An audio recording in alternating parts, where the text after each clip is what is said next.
Hey, everybody, this is Adam with Ultimate Image Detailing here out of Roy, Utah.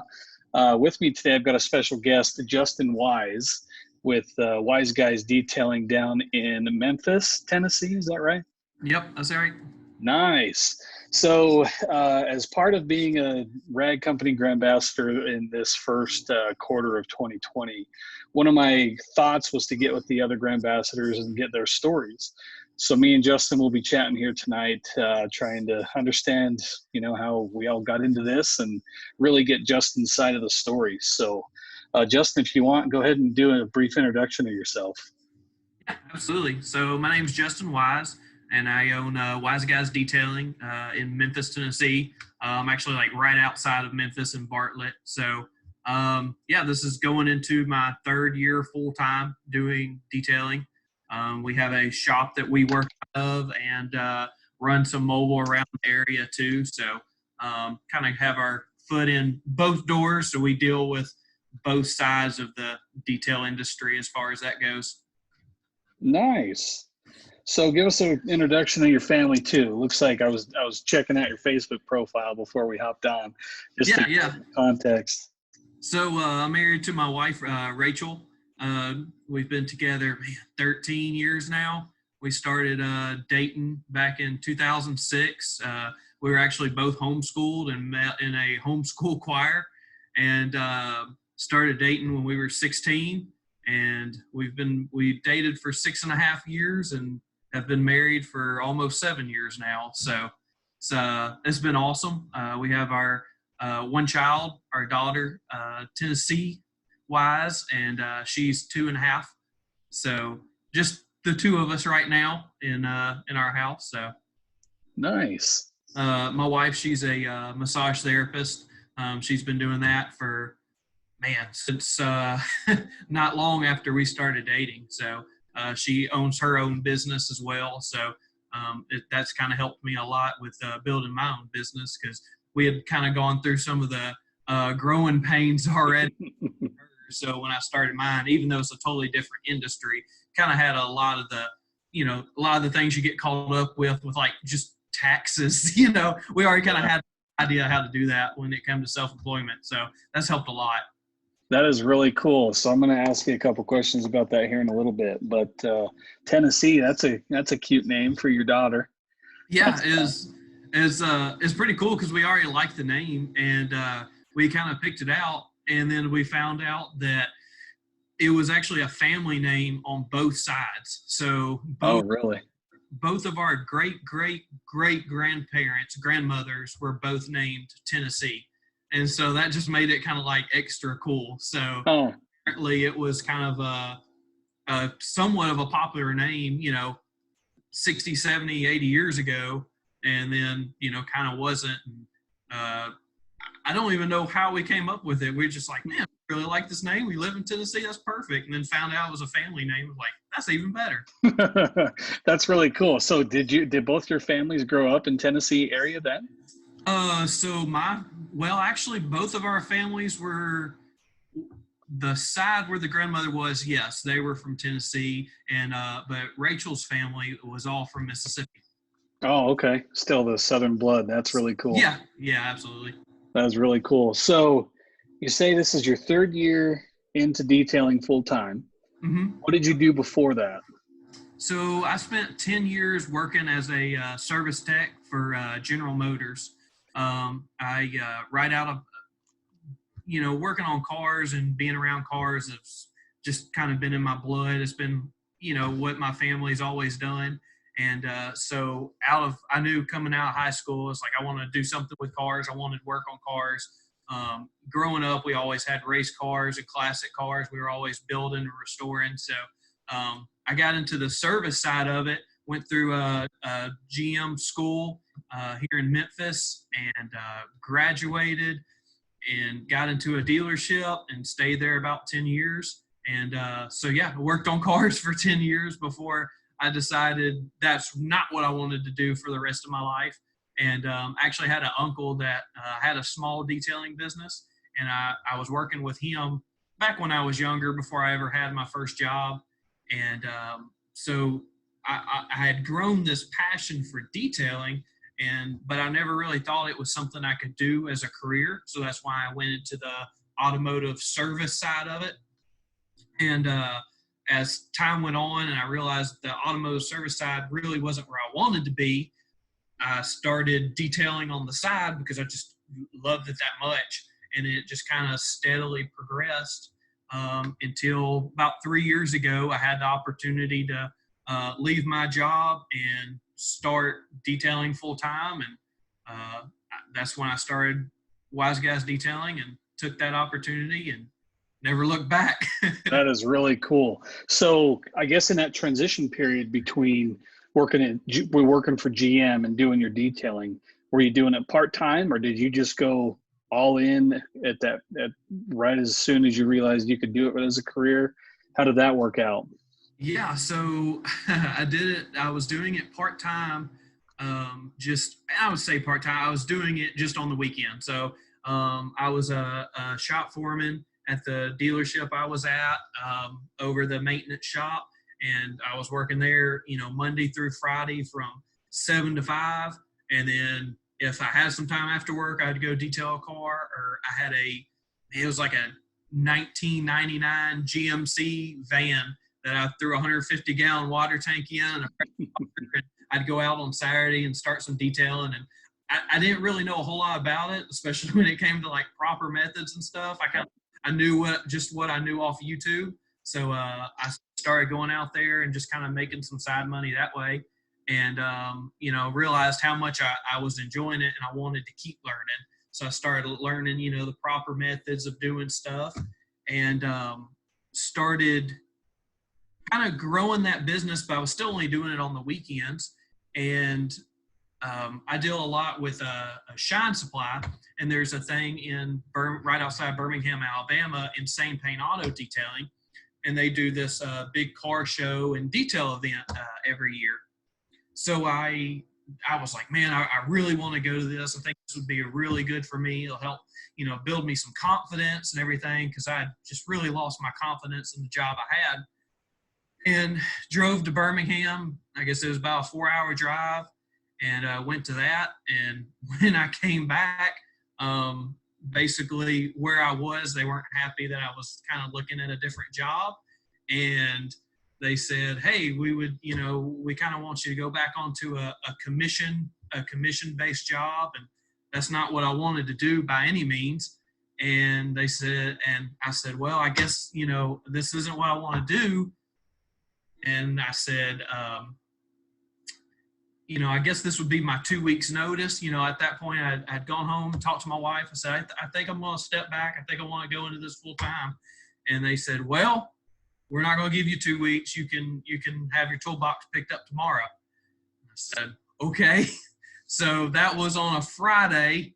That was 3 months after my daughter was born. So we had we just had our little one and everything. And it was right before Thanksgiving. And so on Friday, I picked up my toolbox and took it home. And on Monday, I had cleaned out the garage at my house, and I had my first client booked. And I was nervous and scared and just went for it anyways. And it worked out for the best. So it kind of, I'm very much a planning type of person. I have everything out in my head. So to kind of be pushed out there like that definitely got out of my comfort zone. But it was definitely a kind of a good thing in the end, because it showed me what I could do under some pressure. So that's a pretty interesting story. And it's interesting because you and I have some similarities in our stories, because I went to the Toyota program up here at Weber State, just up here in Ogden, did that for 2 years, and I was a mechanic for 6 years. Oh, okay. And then ended up into software. So kind of an interesting transition, but through my 6 or so years of being in software, I really have missed being around the automotive scene, not so much working on them, but just being around them. And this was kind of my gap to be in and around cars, but not be, like, I shouldn't say breaking my back, because detailing is just that, but it's a Zen moment. So that's pretty cool. So Like your day-to-day operation, do you have anybody working with you or for you, or I guess, you know what, let me take a step back. When you came home and told your wife, they just basically let me go. Granted, you've had the conversations of you want to probably detail full time and kind of realize that. How did she respond to that, and how did you guys work through Um, I told her what I wanted to do. She's like, okay, I don't know why it took you this long. that? So because I am very much, it's kind of funny because I am very much more the planner and she's more the spontaneous type in a lot of ways. And she just known how unhappy I was in my job for so long. So she already knew that. So when I came home and told her, she was like, it's obviously, there's always that, kind of fear at first. It's like, all right, we just had a kid 3 months ago, it wasn't like this was 2 years before when, it would have been the good time to make that jump. This definitely wasn't. She was, it was awesome because she was more worried about, me being happy and being healthier than worried about, well, where's our next paycheck going to come from? Mhm. And so thankfully, by that time it had been 3 months and she was back working again. So she was, like I said, she was super encouraging about it. And she was like, I got to build my business and, I know how awesome it's been. So I know you can do it too. So that was really cool. That is really cool, and it's kind of interesting that you guys were able to have that exercise. And I'm just writing down some notes as we're talking, so when I'm looking down, don't think I'm ignoring you or anything. But it's really cool that you guys kind of helped her grow her business to kind of realize the work it takes and to establish that clientele and get everything figured out in that realm. So once you made the transition, did you start out mobile? Did you go straight to the shop? How did you transition full time into that? Really from the get go, because you had really no time to prepare. Yeah, no kidding. Thankfully, I already had, since I had been doing it, on the side, I did have my van. And so I was offering mobile, but considering I live in Memphis, which is one of the crime capitals of of the U.S., I didn't care for doing mobile all the time, especially by myself, because I was getting into some areas. I'm like, all right, you're detailing, you're kind of like looking over your back too. Can't So have your headphones in and yeah, and so I was, of course, anytime you deal with weather, I definitely respect anybody that's doing, mobile full time because, you're dealing with the weather, not knowing if you're going to get one of those sporadic rain showers that's going to knock you out for an hour or two or whatever. So thankfully, being a car guy, when we bought our house, I've got a 24 by 30-foot garage that was built behind my house, concrete nice. thing. So when I bought this house, I thought, oh, well, this is just going to be cool for my projects. Well, so I realized, okay, if I'm doing this full time, I want to put this garage to use and be able to do some stuff here at the house. So, man, I would say that first week, it's been more like 3 years it's taken me to get to the point it's at now. But, when you're going from a mechanic grease monkey to a clean detailer, they used for a whole different. So, man, I remember that first day, I actually had booked a detail for here at the garage. And, man, I just went out there and the lighting was horrible. And I just come in mad. I was just like, I was throwing my gloves down. Like, I just don't know how I'm going to be able to do this. This garage is a mess. This, that, just making excuses. And I kind of sat back and realized, okay, I've got to get out here and make this garage my own. So it kind of transferred over into the garage because I wanted to be able to offer both. So because some customers just wanted to be able to drop off and pick up at the end of the day. Yep. At first, most of it, I would say I was doing about 80% mobile and about 20% in the shop. And it's kind of, switched now where, we probably do, 80% in the shop, 20 to 30% mobile, something like that. So That's cool. That's cool. Because I'm a part-time detailer right now as well, and I'm having a hard time figuring out how to expand, and I feel like I'm at the pinnacle of the point where I need to grow my business or keep this a part-time gig and continue my full-time gig because I really love my full-time gig, well, at least what I do, not necessarily the company I'm with, but I really love both sides of this. And I started out mobile, so this November will be 3 years for me for having an LLC. And I spent a full year, trying to figure out the right processes, the right products. And excuse me, even now, 3 years into it, well, at least 3 years into products and chemicals and equipment and everything, I still don't know everything. But, that's one of the hurdles we have is there's so much noise with product and equipment and, this and that and the other that it kind of distracts us. So one thought I had is, how do you keep focused on your business when all this noise and social media, especially because we're part of the Grandbassador program, we're expected to make content that helps out the rag company. Love those guys to death, so I'd do anything for them, and this is helping them do that. How do you stay focused on keeping your client satisfaction high and getting rid of all the noise so that you can focus on your own success? How have you been able to do that? Yeah, man, that's a daily learning experience.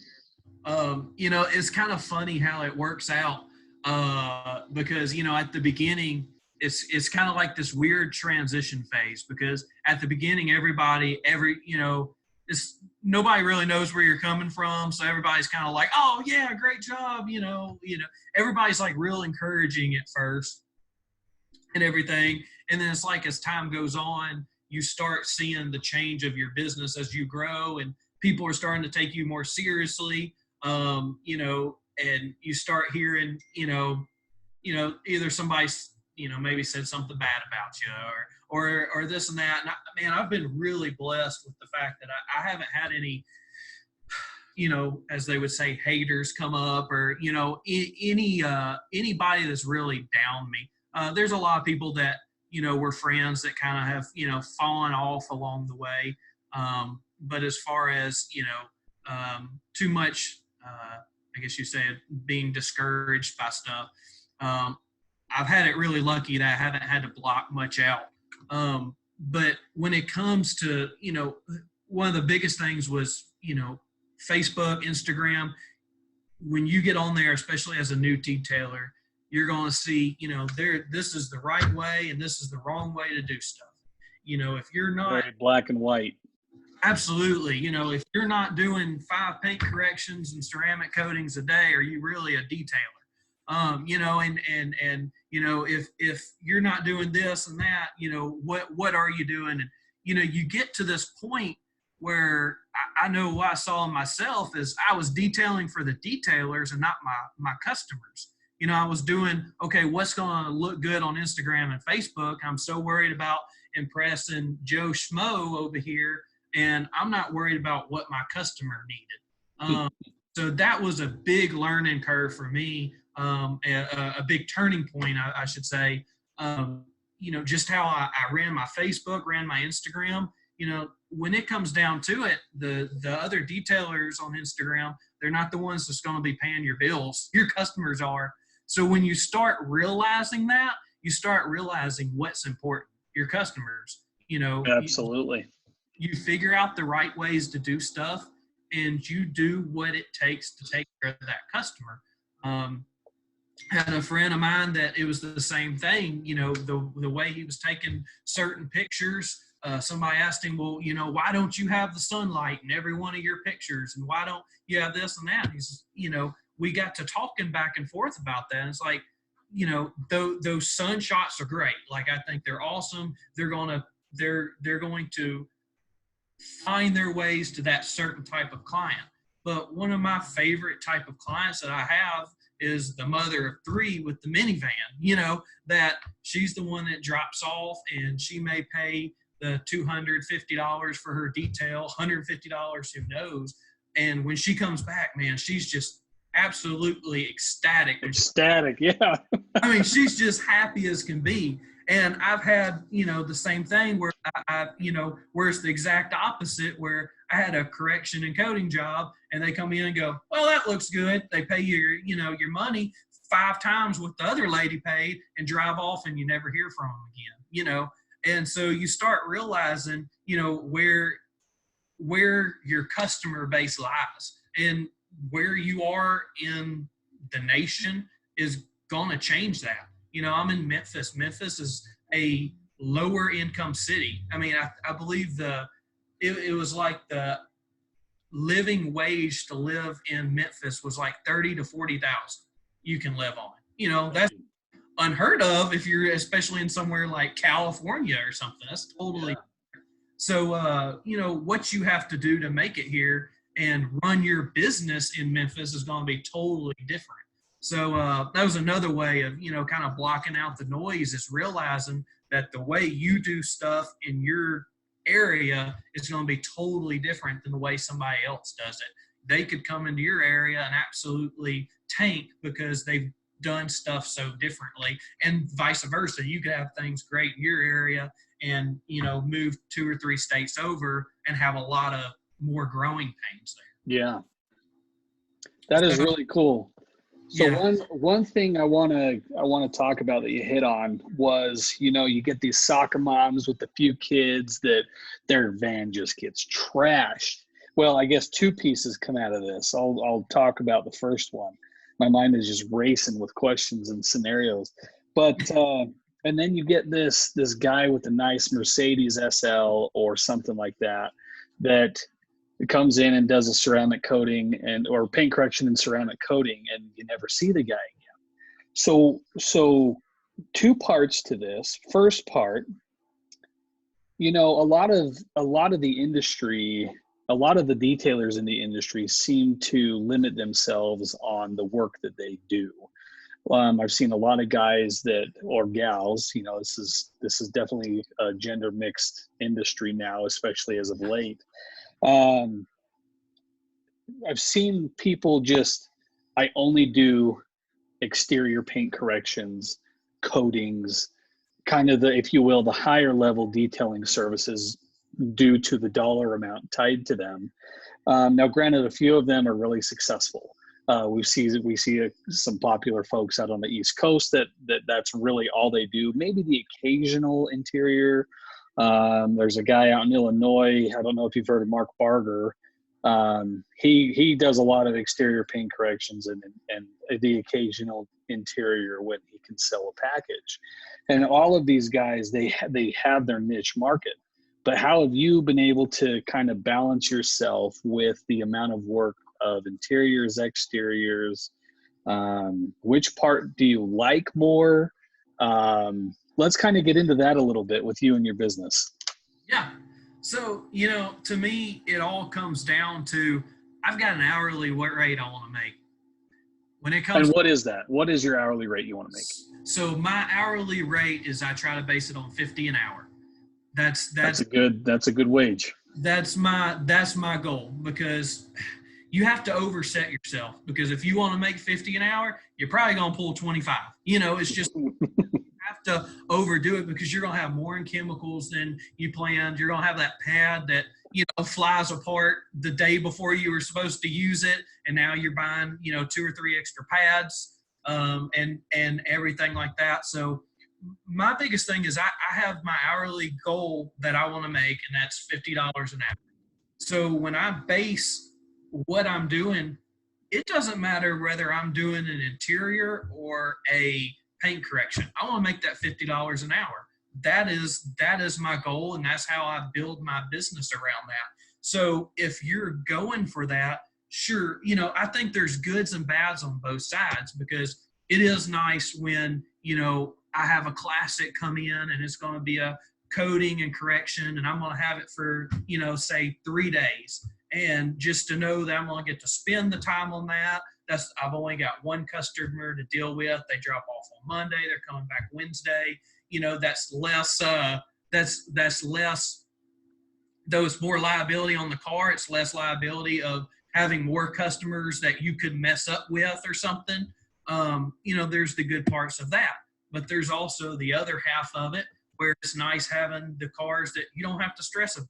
You don't have to stress about the smaller, two-door Corolla because it's going to look awesome when it leaves, and you don't have the liability of, just like last week, I had a 55 Nomad sitting in the shop that we were doing a correction and coating on. You don't have you can't, since I've done these classics, you kind of realize that if something happens to a 55 Nomad, you don't just go out and replace a fender on a 55 Nomad.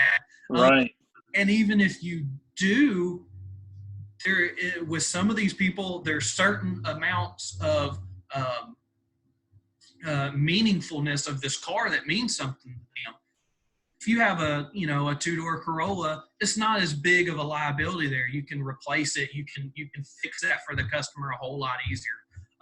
So all that to say, that's kind of how I base mine is. I just want to make that certain wage per hour. And when it comes to that, I'll take any job that comes through the doors, and we're going to line you up. And if you're coming in to pay $2,000 for a correction and coating, or you're coming in to pay $150 for a minivan, I know that I can give you the time and the quality that you need, and it doesn't matter because I'm going to make the same per hour no matter what you're bringing in as a vehicle.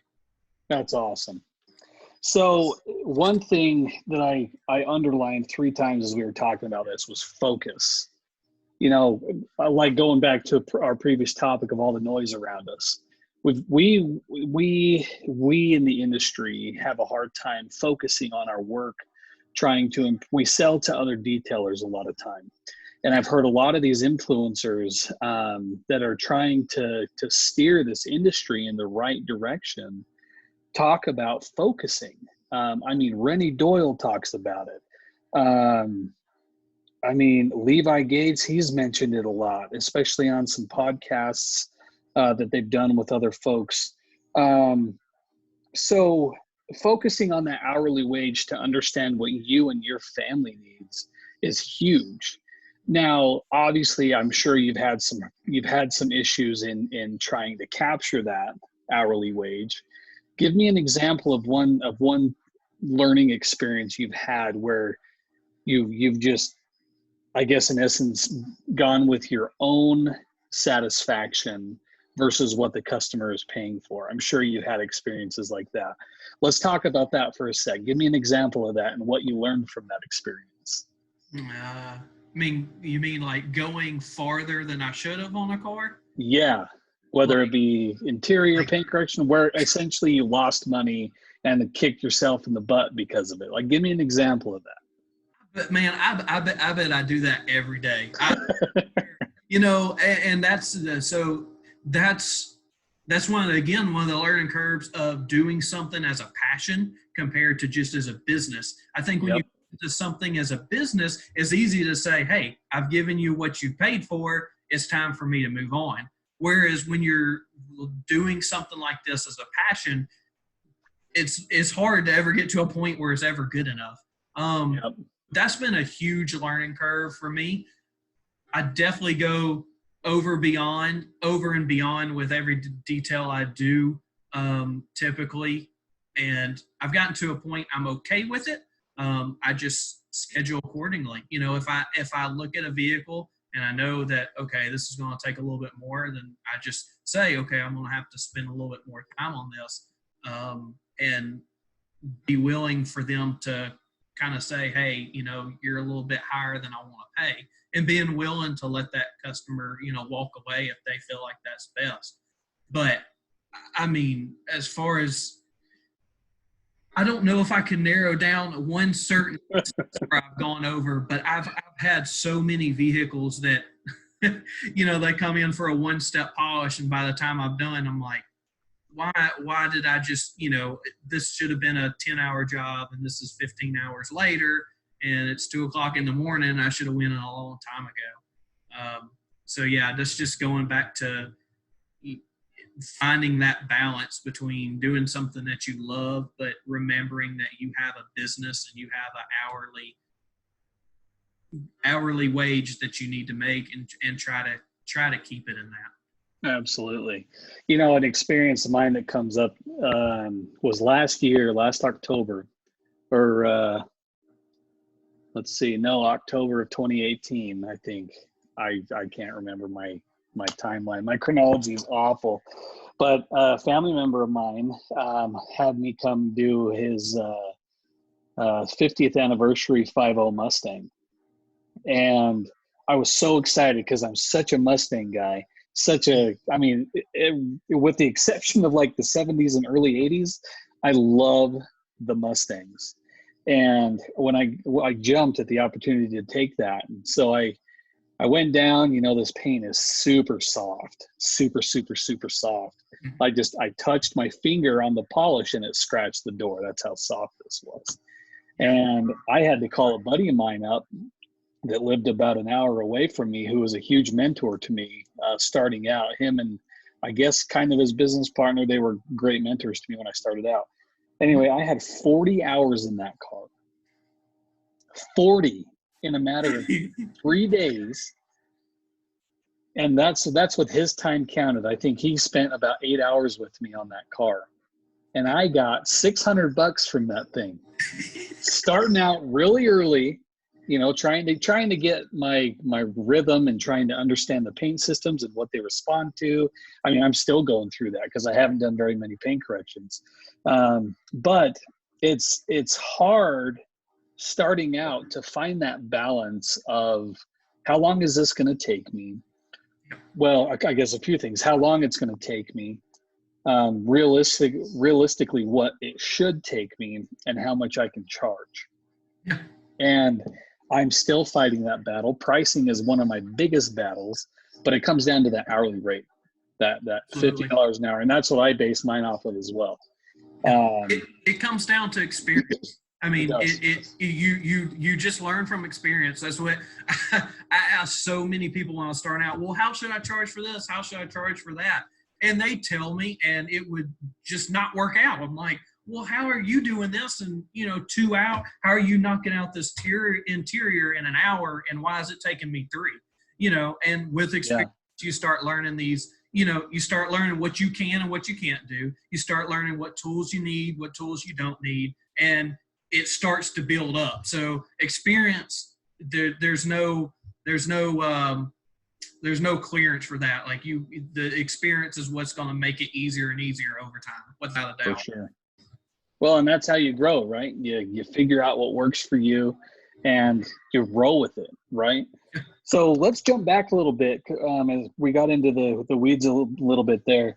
So you get the soccer mom that comes in, brings her van in, you charge her $150. She's ecstatic about it, just so excited that her van is like refreshed. But then you get this other guy, like a classic car or a nice Mercedes, that comes in and does a high level detail like correction and coating, and you don't see him again. How have you implemented a strategy, or what do you do that keeps customers coming back? Yeah. So it's keeping them coming back. My main goal has been to get them in monthly, and that gets difficult, especially like with the people who say the soccer mom with the minivan. Mm-hmm.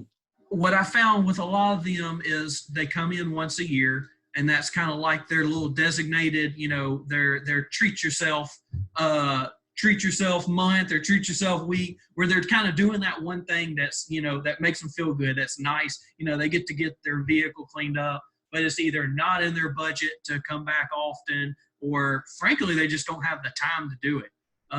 So that's where, especially being, when I started moving into shop, being shop based, I realized how big of a deal mobile detailing was, because that mom who could drop her van off for the day can't do that every month, So when I started firing mobile back up a little bit more importantly, that's when I was able to start getting those monthly people back on. Same thing goes with the correction and coatings. I have a little bit better luck with those monthly, because they come back, they want to keep it maintained. unless they're a person who wants to take care of their own vehicle.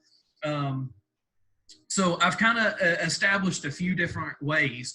Basically, when you bring your vehicle in the first time, we charge you, obviously our full price. So all of our packages, we have everything in packages, and we have it in levels. So we have 4 exterior levels, really 5, and 3 interior levels. We have a basic, a level 1, and a level 2 interior. And then the same thing on the exterior. We have a basic, a 3-month, a 6-month, a gloss enhancement, and a paint correction. So at this point, when you come in the first time, you're able to pick, okay, I want 3-month sealant, I want the 6-month sealant, whatever you want, plus this level 1, you're able to mix and match and boom and make your package. So that's kind of one thing we push from the get-go. After that, we allow them a monthly detail for normally $50 to $75, $80, depending on the size of the vehicle.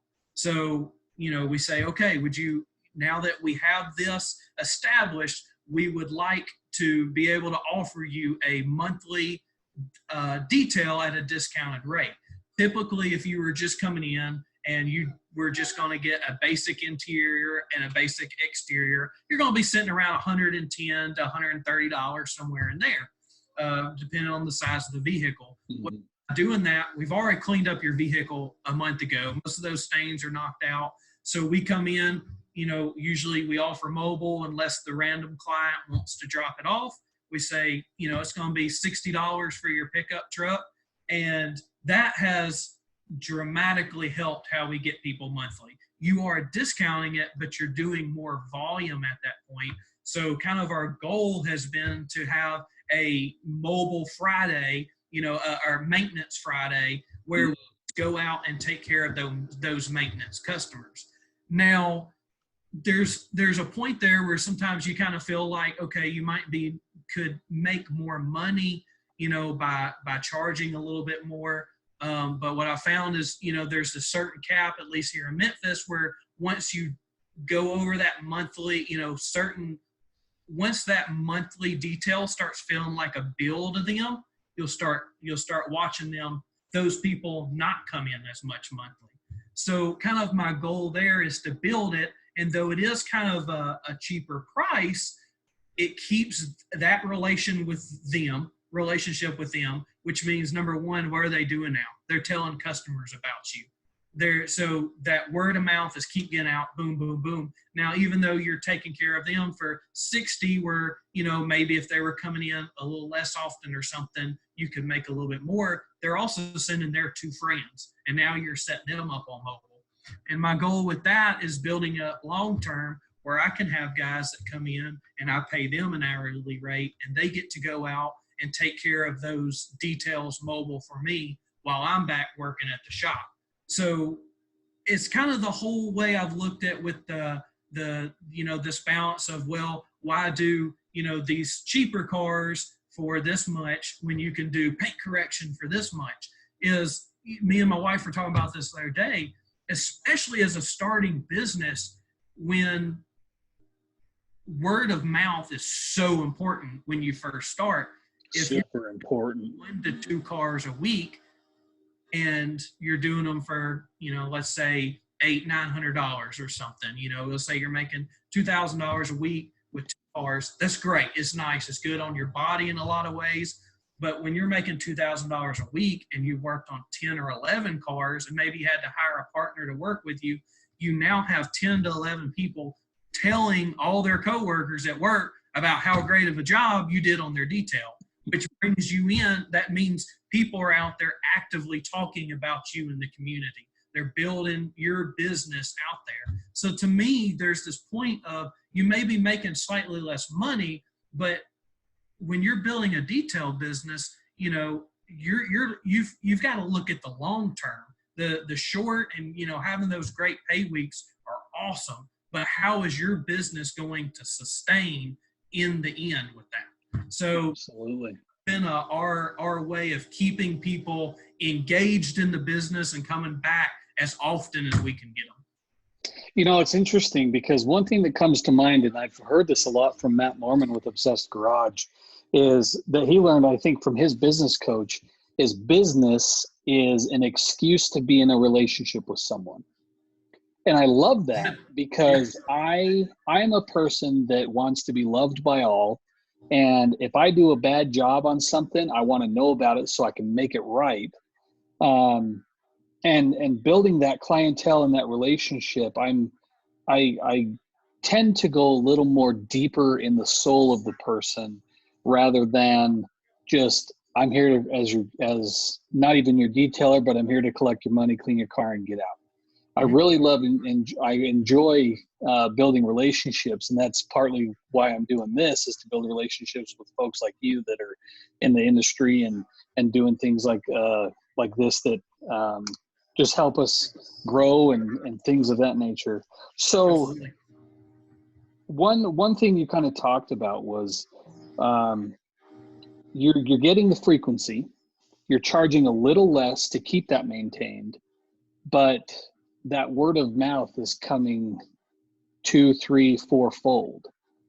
I think that is one of the most valuable pieces to any small detailing business or anybody in business that's starting out is being that guy, that go-to guy for whatever service that you're offering, that you are the first person that they think about. Well, that sounds like you've been doing a really good job of getting that customer referral. That's really cool. So let's fast forward. Mobile days, you're kind of doing mobile a little bit. And it sounds like you got some guys that work for you. Is that right? Yeah, so I've got a good friend of mine, Sam. He actually owns another detailing business here in Memphis called Sharp Details. Oh, And cool. we we met on Instagram and we're just always talking back and forth. And I just had a week where I was just absolutely covered, and I hit him up, and he wasn't doing he wasn't doing polishes or paint corrections, just very basic details, level 1 type of stuff.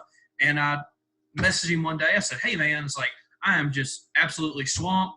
Would you just want to come work with me for a day?" And he's like, "Yeah, absolutely." And never met before. He shows up in my house, in my truck, and we started working together.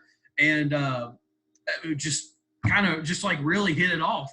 And he had a mobile van, a transit van, and he was doing a lot of the mobile. Like I said, I was doing a lot of the in-shop stuff.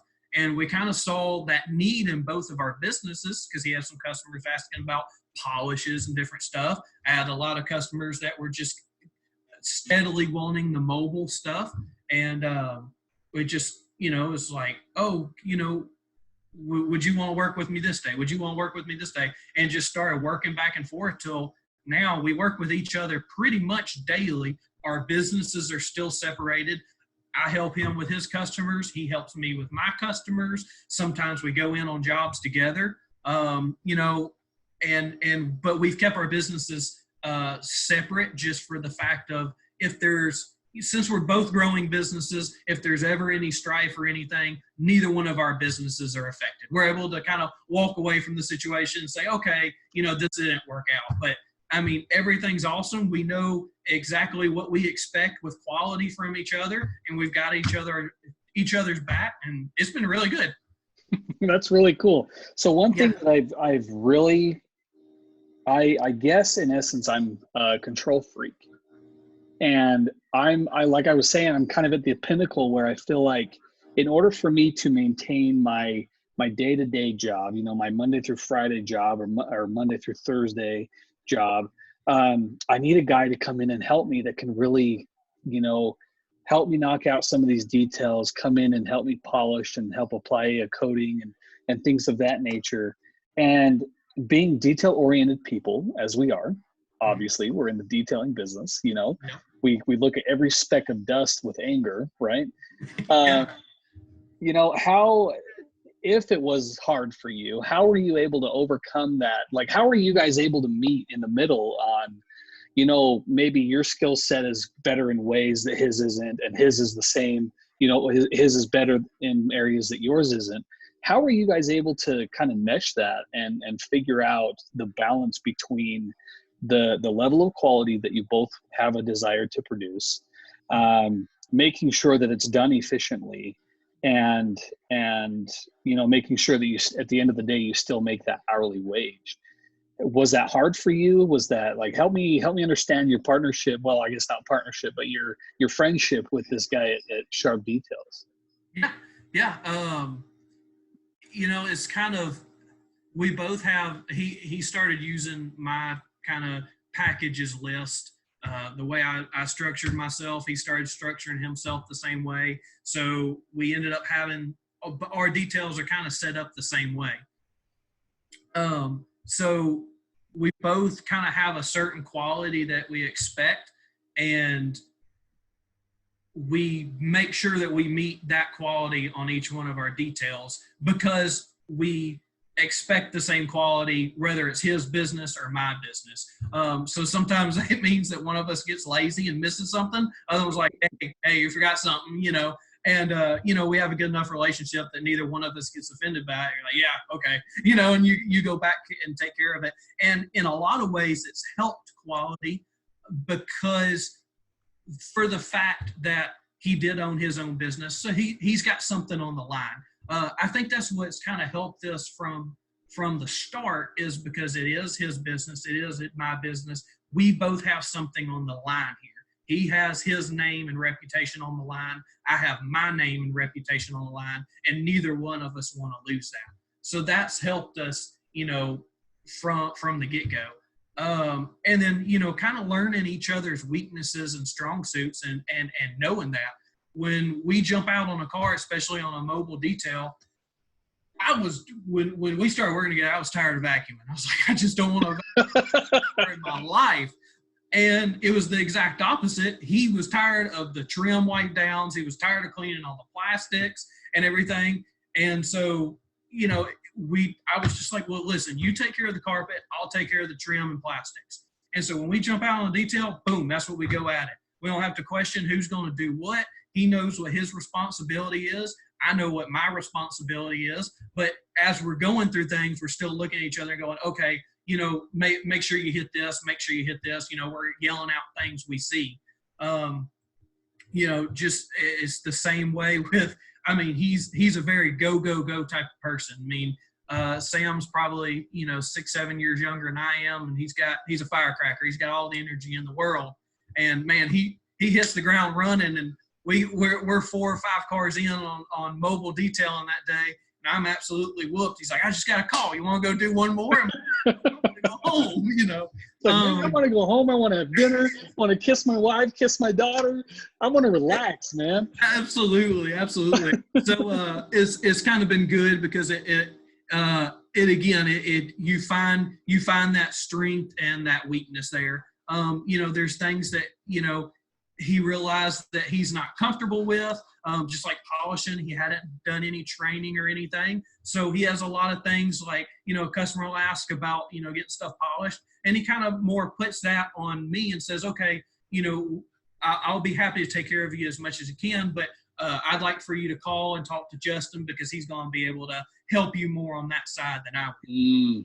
And same thing, if I have a customer that, say I have a bigger job in a shop, and I have a customer that's wanting just like a really, cheap detail or something. A lot of times I'll take that bigger job in the shop, and I'll give him the smaller job and let him go knock it out mobile that day. So it's definitely a give and take, being the fact that, we're just friends with 2 different businesses, and having something on the line. It's definitely helped out a lot, because, you both know where you stand, and neither one of us want to hurt each other's business. So we try to do the best we can for each other. There's always little, learning moments when we're out on the job together, as with any time, I'm kind of like you said, that's why I started my own business. I'm not good at working for other people. I can work with them all day. Working for other people and hearing some stupid decisions that they might be making or something just irks me. So it's worked really well, as far as I'm still my boss, he's still his boss, but we're able to team up and run it together in a way. That is really cool. And I like the fact that you guys have kind of built a referral program within each other. You know, you understand that when he's busy or you're busy, you guys will help each other out. And that, I think that's really cool that you guys have done that. And his name is Sam, right? Right. So how long, let's talk about Sam for a second. How long has he been doing detailing? Like how, so you said you guys met on Instagram and you just built your relationship from there. How long have you guys been friends, been doing work together? Kind of give me the scenario there. Man, I'd say we probably started probably halfway last year. So we've probably been, probably about 8 months, I guess. 8 months, yeah. We've been steadily working together. He was detailing, he had started full time last year, and because he was going to college and detailing full time as that. And before that, he was actually detailing at a Ford dealership. Mm. Just decided he didn't want to be in a dealership anymore, kind of the same way I did, and stepped out of that and started detailing on the side while he was in school. And then, slowly started stepping up from there and decided that he kind of wanted to do more of a full-time business. That's really cool. So let's take a step back here. So you're working at the dealership. I want to talk about like insurance, like health insurance, business insurance on your detailing business. How are you going about that? Being two, you're a household of two LLCs, right? How are you guys managing health insurance for your family, the costs of those, especially for your little daughter? How are you guys managing that? Because that scares the crap out of me. Health insurance is still in the air right now. So we have health insurance. It was decent for when we had our first child. Because obviously when I left the dealership, I lost my health insurance for both of us. So we had to go in on one. So what we ended up going in on was basically, it's like where they take a bunch of businesses all through the U.S., combine them into one plan, and that's what you do. So when that happened, actually, when we had our first daughter, I was still on insurance with my last. I still had my work insurance at that time. Well, now that it's been 2.5 years, we ended up getting a different insurance. At that time, we were going. It was a decent insurance. Obviously, it was expensive, and we were going to be able to add maternity at any time and do anything. Well, here, just a couple months ago, we were talking about trying to have our second child and everything. And I told my wife, I said, let's check out our insurance. I was like, before we, decide to actually have a child and see what they're going to cover, see about adding maternity. And so we give them a call and they say, well, you can't add maternity to this coverage. We don't even offer it anymore. So that stopped that, which was an absolute lifesaver, because if we tried to have a kid, we would have been really messed up when we found it hosed a couple months down the road. Oh, great, we don't have insurance to cover that. And obviously nobody's going to just give you insurance once you're already pregnant normally. Right. So kind of figured out the same thing. We just had like a yearly checkup, and they covered, I think it was like $160 bill. And I think they covered like $16 of the bill, and we had to cover the rest. And I'm like, all right, so what are we paying, almost $700 a month for? So yeah, now we're actually in the middle of changing health insurance. So what we're looking at is one of the like Christian health share type. We don't exactly know how it's going to go yet. From what we can tell, it's going to be better than what we have, and we're going to have maternity. So that's still up in the air, and I have no answer for the question, and probably won't for at least another year or two. It's been a mess. I mean, ever since I started my business and we've been self-employed. I know we've changed health insurances at least 2 to 3 times since then, and it's just it's a headache. So we're going to try this next one and hope that it's better. If it'll at least give us through our maternity and having another child, then we'll relook at some when we get on the next part of it. So yeah, that's crazy. Well, good luck to you. I tell you, I've got a 3-year-old and an 8-month-old. Hmm. both little girls. Our oldest, her name is McKinley, and our youngest name is Remy. And there's nothing better, in my opinion, than kids because they teach you a lot, but it is one of the most hardest things in the world. So that's really neat that you and your wife are looking forward to having another kid, welcoming another baby to your life. Yeah, You know, I absolutely. think we're coming up on an hour here. I don't want to take too much of your time, and especially away from you and your sweetheart. Um, let's end with advice for a potential entrepreneur. What advice would you give to a new business starter or someone that wants to get into the detailing industry that you know now or have been coached through? Like, what piece of advice would you give? Yeah. Um, Man, it kind of touches back on what we were talking earlier. Like you said, blocking out the noise. Realize that in this industry, there's going to be a lot of it, good and bad. Watch who you're around, watch who you're listening to, watch who you're talking to. It's hard to do that on Instagram and Facebook, where social media is you showing the best of your life. I mean, it's a lot what it does a lot of times. And so some people are a little bit more not vulnerable, but forthcoming about stuff on Facebook and stuff and Instagram. That's why I'm a big fan of like Shine Supply Products and Jeremy Stevens over there. I got to go train with him and just learn a lot from him. And just he was the same in person and just really honest as he was in person as he is on Instagram and stuff, which is really cool.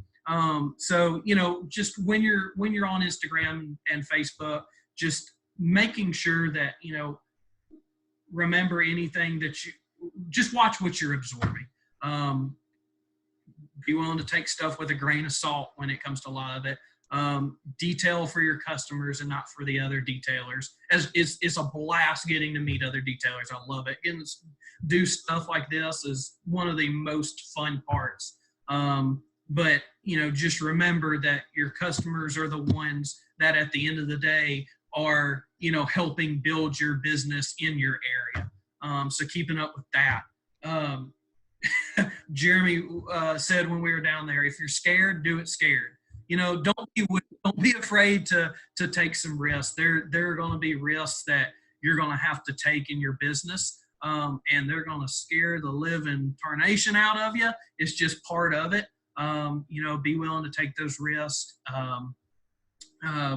But myself, I'm a Christian, and that's a big part of my life. So I make sure that I pray about every decision I make.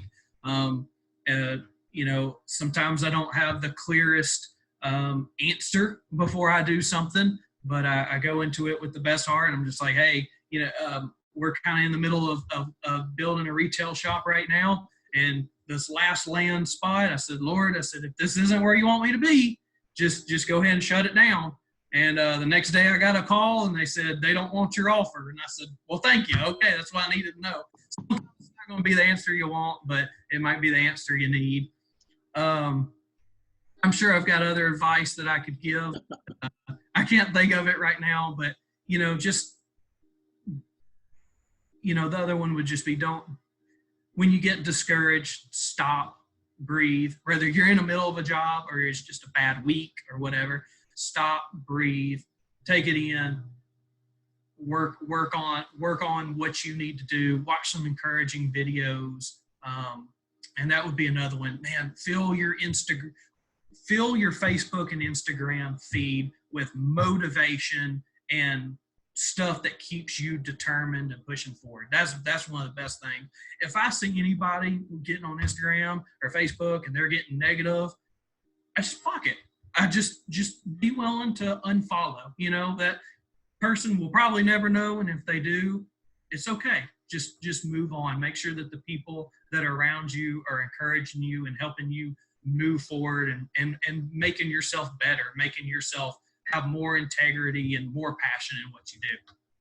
That's awesome. I don't think I could have said it any better. That is really incredible of you to say, especially, understanding the personal aspect that we put into our businesses not only reflects who you are as a person, but who you are as a business owner.